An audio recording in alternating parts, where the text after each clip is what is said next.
Hey, my name is Drew, and while it's September, I would like to just spread some awareness on Chiari Malformation, since it is Chiari Malformation Awareness Month. I would like to just share a little bit of my story. It started when I was a young child. I was always sick, going from doctor to doctor. You know, Basically, I was going to the pediatrician, and they would just prescribe me medication.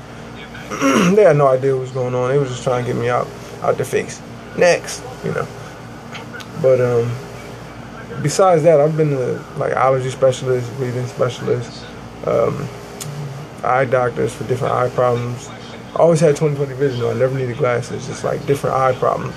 I've been to orthopedic doctors for my bones. I've been a urologist. Just different doctors. As I got older, I got tired of bouncing around from doctor to doctor, so I stopped going, but my symptoms for the Chiari started kicking in, and I was experiencing like dizziness, loss of balance, blurred vision, loss of sensation in my hands and feet, like I couldn't tell hot from cold, narcolepsy, muscular dystrophy, which is like extreme weakness in the muscles, slurred speech, different swallowing issues, nerve damage, and I did this thing where I would go into a catatonic sleep-like rage. I remember they told me about this one time because I wasn't aware when I was doing it. I would just black out and it would happen.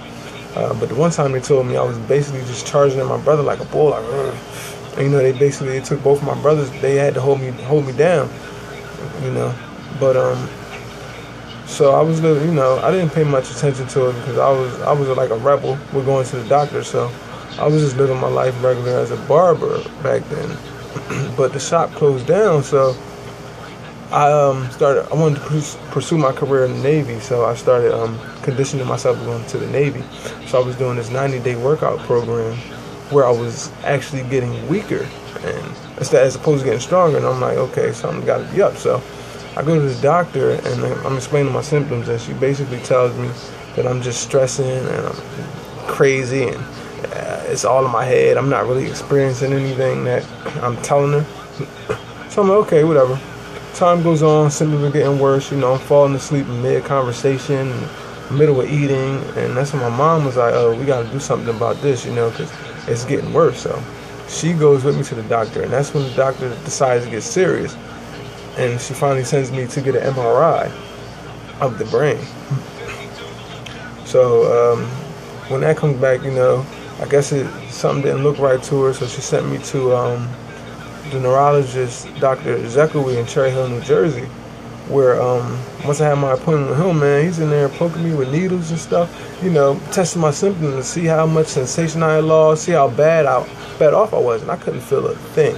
He's poking me, he could have hacked my whole arm off, and I would have never knew.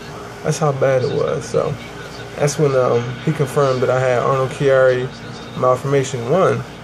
So from there, he urgently sent me over to the University of Penn to Dr. Michelle Smith, who was a neurosurgeon. And I would like to say she basically saved my life. And come to find out, she said that had I waited a couple more months, I could have been completely debilitated. I could have lost, all control of my legs and everything. I would have been hit, basically.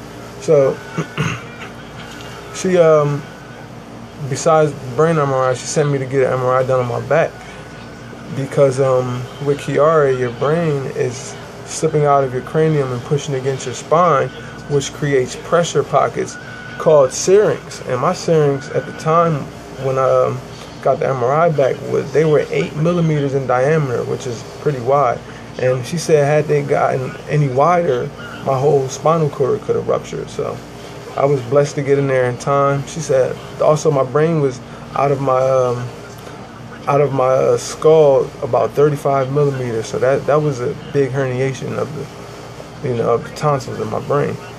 So she did the decompression surgery, and it was like emergency. It all happened in one weekend. From the first day I saw her, and then it was Labor Day weekend. So I got the surgery that Tuesday, and it was just all back to back. I was in the hospital for a while, but today I can honestly say I'm able to, walk, talk, and I'm able to lift weights and work out, and just enjoy a little bit of life that I couldn't enjoy before because this Chiari was eating me up, and I didn't know what it was.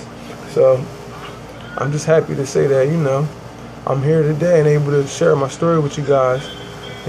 Prayer and determination really pulled me through, and I know if I can get through it, any of you that are experiencing any neurological disorder such as like ALS that was going on last month, there's other things out there, EDS, a bunch of neurological disorders that need awareness and have no cure, because just decompression, that's just to set your symptoms back a little bit.